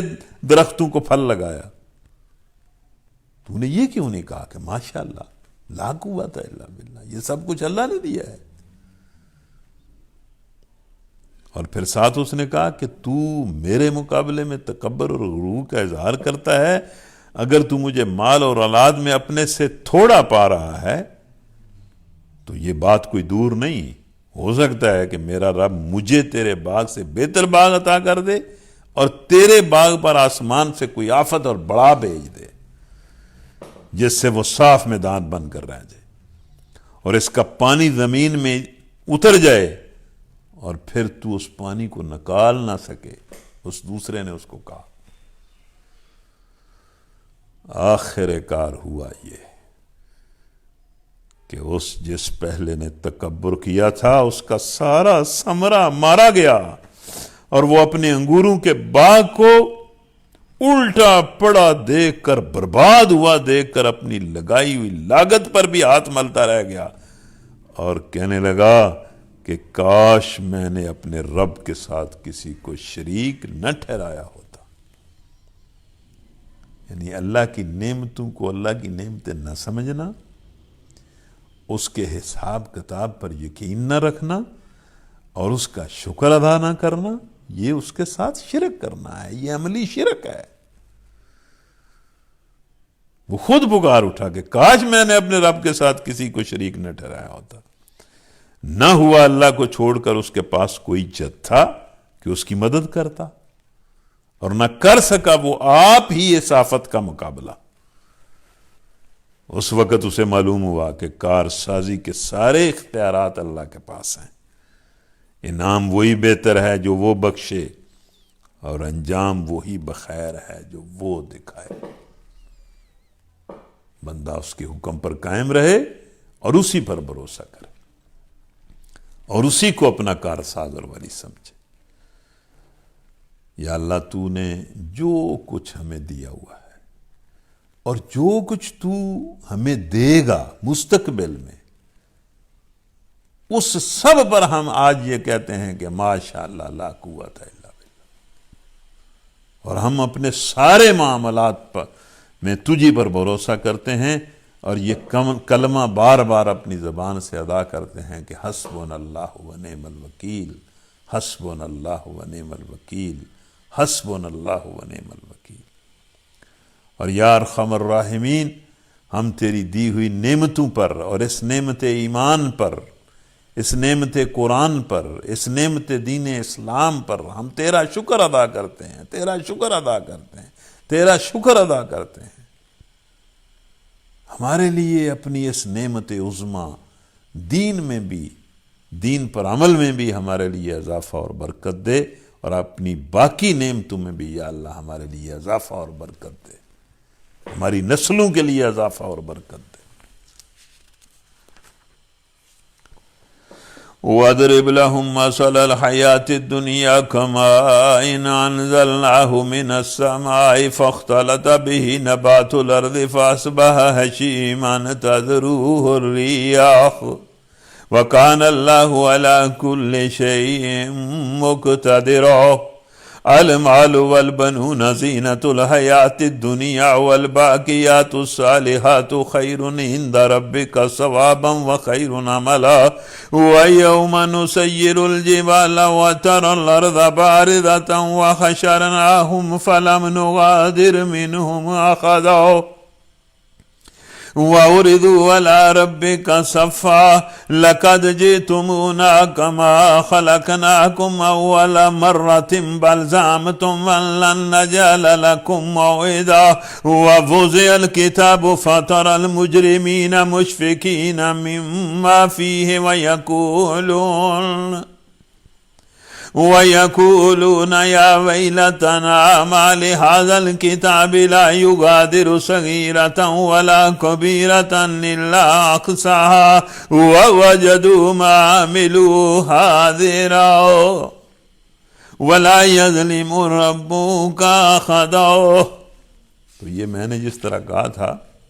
کہ ویسے تو سورہ کاف میں 4 کہانیاں ہیں، لیکن ان کہانیوں کے درمیان اللہ نصیحت کی باتیں کرتا ہے۔ اس رکوع میں بھی اللہ تعالیٰ نصیحت کر رہا ہے، بڑی شاندار اور بنیادی نصیحت، جس نصیحت سے لوگ غافل ہیں اور برباد ہو رہے ہیں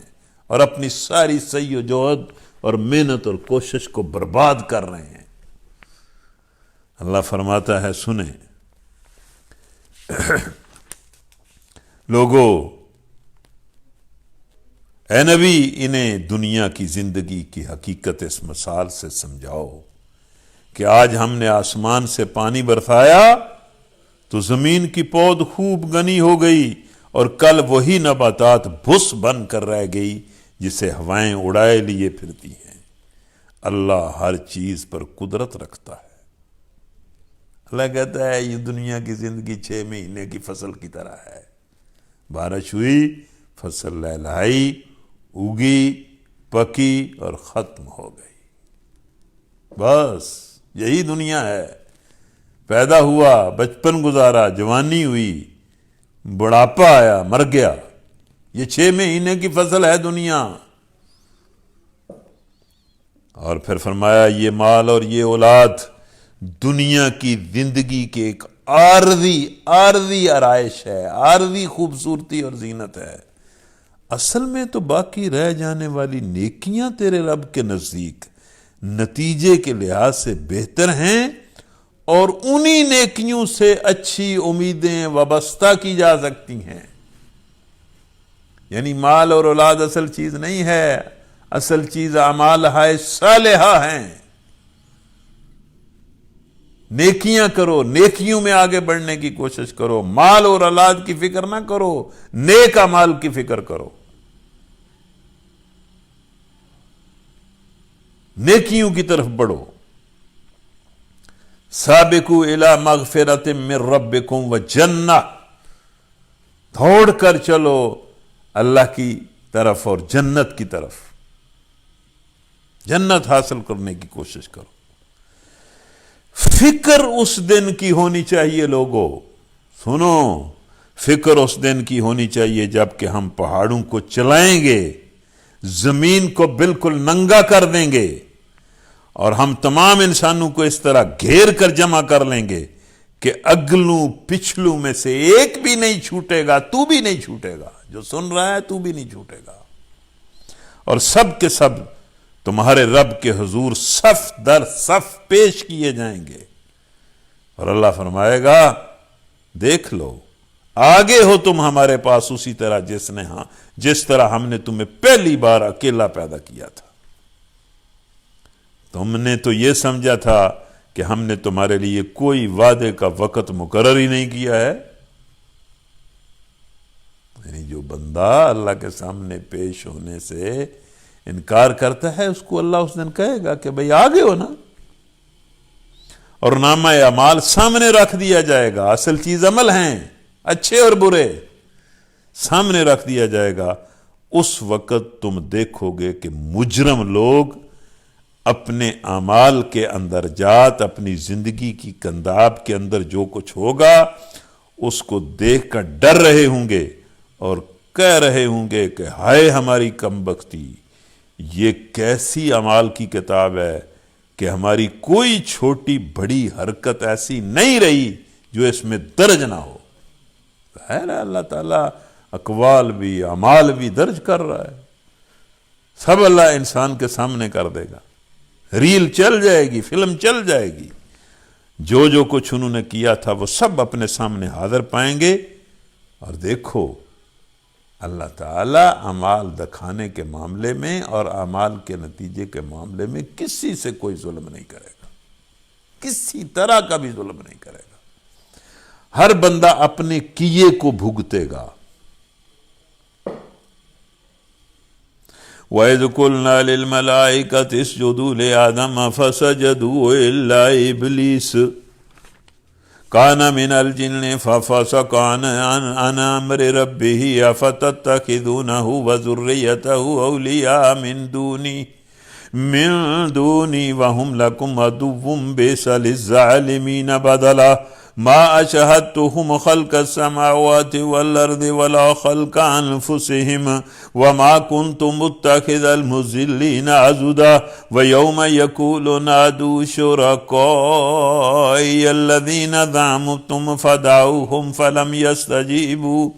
فلم يستجيبوا لهم وجعلنا بينهم موبقا ورأى المجرمون النار فظنوا أنهم مواقعوها ولم يجدوا عنها مصرفا ولقد صرفنا في هذا القرآن للناس من كل مثل وكان الإنسان أكثر شيء جدلا وما منع الناس أن يؤمنوا إذ جاءهم الهدى ويستغفروا ربهم إلا أن تأتيهم سنة الأولين أو يأتيهم العذاب قبلا وما نرسل المرسلين إلا مبشرين ومنذرين ويجادل الذين كفروا بالباطل ليدحضوا به الحق واتخذوا آياتي وما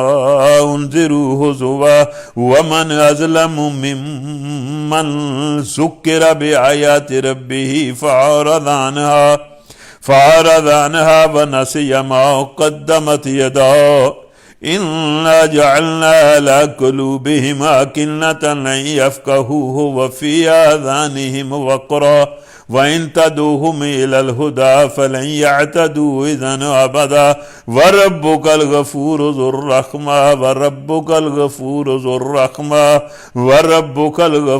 ذو الرحمة لو يؤاخذهم بما كسبوا لعجل لهم العذاب بل لهم موعد لن يجدوا من دونه موعلا وتلك القرى أخلقناهم لما ظلموا وجعلنا لمخلقهم موعدا.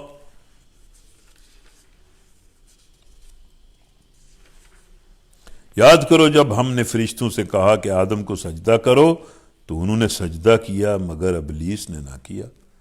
یہاں یہ قصہ اس لیے بیان ہوا ہے کہ اللہ تعالیٰ اپنے بندوں سے کہتا ہے کہ میری بندگی کرنے کی بجائے اپنے دشمن کے پیچھے چلتے ہو جو پہلے دن سے تمہارا دشمن ہے. وہ جنوں میں سے تھا اس لیے اپنے رب کے حکم سے نکل گیا. اب کیا تم مجھے چھوڑ کر اس کو اور اس کی ذریت کو اپنا سرپرست اور رہنما بناتے ہو حالانکہ وہ تمہارے دشمن ہے. بڑا برا بدل ہے کہ مجھے چھوڑ کر لوگ شیطان کے پیچھے چل رہے ہیں. میں نے آسمان و زمین پیدا کرتے وقت ان کو نہیں بلایا تھا، نہ شیطان کو اور نہ ہی ان کی ذریت کو، اور نہ خود ان کی اپنی تخلیق میں انہیں شریک کیا تھا. یعنی جن کو تم میرا شریک بناتے ہو وہ تو میری مخلوق ہیں، ان کو میں نے پیدا کیا ہے اور آزمائش کے لیے اس طرح تمہارے ساتھ لگا دیا ہے. میرا یہ کام نہیں ہے کہ گمراہ کرنے والوں کو اپنا مددگار بنایا کروں. پھر کیا کریں گے یہ لوگ اس روز جب کہ ان کا رب ان سے کہے گا کہ پکارو اب ان ہستیوں کو جنہیں تم میرا شریک سمجھ بیٹھے تھے، یعنی میرے حکم کی بجائے جن کا حکم مانتے تھے ان کو بلاؤ. یہ ان کو پکاریں گے مگر وہ ان کی مدد کو نہ آئیں گے اور ہم ان کے درمیان ایک ہی ہلاکت کا گھڑا مشترک کر دیں گے، سب کو اس میں پھینکیں گے. سارے مجرم اس روز آگ دیکھیں گے اور سمجھ لیں گے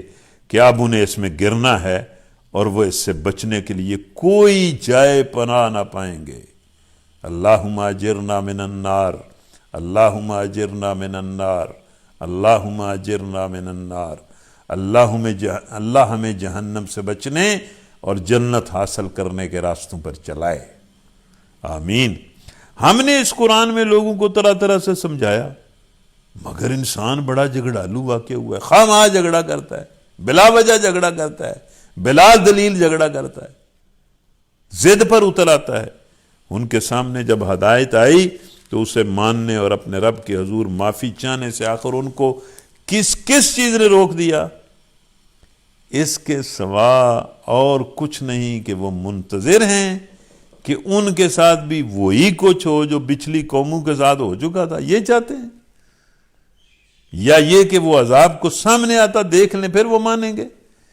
رسولوں کو ہم اس کام کے سوا اور کسی غرض کے لیے نہیں بھیجتے کہ وہ بشارت دیتے ہیں اور خبردار کرتے ہیں. مگر کافروں کا حال یہ ہے کہ وہ باطل کے ہتھیار لے کر حق کو نیچا دکھانے کی کوشش کرتے ہیں اور انہوں نے میری آیات کو اور ان تنبیہات کو جو انہیں کی گئیں مذاق بنا لیا ہے. آج کے لوگوں نے بھی مذاق بنا لیا ہے. اور اس شخص سے بڑھ کر ظالم اور کون ہوگا جسے اس کے رب کی آیات سنا کر نصیحت کی جائے اور وہ ان سے منہ پھیرے اور اس برے انجام کو بھول جائے جس کا سر و سامان اس نے اپنے لیے خود اپنے ہاتھوں سے کیا ہوتا ہے۔ جن لوگوں نے یہ روش اختیار کی ان کے دلوں پر ہم نے غلاف چڑھا دیے جو انہیں قرآن کی بات نہیں سمجھنے دیتے، اور ان کے کانوں میں ہم نے گرانی پیدا کر دی۔ تم انہیں ہدایت کی طرف کتنا ہی بلاؤ وہ اس حالت میں کبھی ہدایت نہ پائیں گے۔ یعنی جو خواہ مخواہ ضد کا مظاہرہ کرتے ہیں،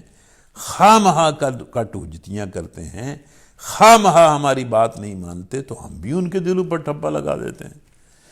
تیرا رب بڑا درگزر کرنے والا اور رحیم ہے، وہ ان کے کرتوتوں پر انہیں پکڑنا چاہتا تو جلد ہی عذاب دے دیتا، مگر ان کے لیے وعدے کا ایک وقت مقرر ہے۔ یہ بات اللہ بار بار کرتا ہے کہ میں مجرموں کو اسی وقت نہیں پکڑتا، میں ایک مہلت دیتا ہوں، اور اس سے بچ کر بھاگ نکلنے کی یہ کوئی راہ نہ پائیں گے۔ جب پکڑوں گا تو پھر کیسے بھاگیں گے؟ یہ عذاب رسیدہ بستیاں تمہارے سامنے موجود ہیں۔ مکہ والے لوگ جانتے تھے لوط علیہ السلام کی بستی کو، مدین والوں کو، سمود کی بستیوں کو، یہ ان کے راستوں میں آتی تھیں اور اجڑی ہوئی بستیاں تھیں۔ اللہ کہتا ہے یہ عذاب رسیدہ بستیاں تمہارے سامنے موجود ہیں۔ انہوں نے جب ظلم کیا تو ہم نے انہیں ہلاک کر دیا، اور ان میں سے ہر ایک کی ہلاکت کے لیے ہم نے وقت مقرر کر رکھا تھا۔ تو یہ آج کا سبق ہے۔ ویسے تو میرا خیال تھا کہ ہم پوری سورہ کاف پڑھیں گے، لیکن ہم نہیں پڑھ سکے، تو باقی حصہ میں انشاءاللہ موسیٰ علیہ السلام اور خضر علیہ السلام کا قصہ کل پڑھیں گے، ذوالقرنین کا قصہ کل پڑھیں گے، اور آخری کچھ آیتیں جو ہیں سبق آموز وہ کل پڑھیں گے۔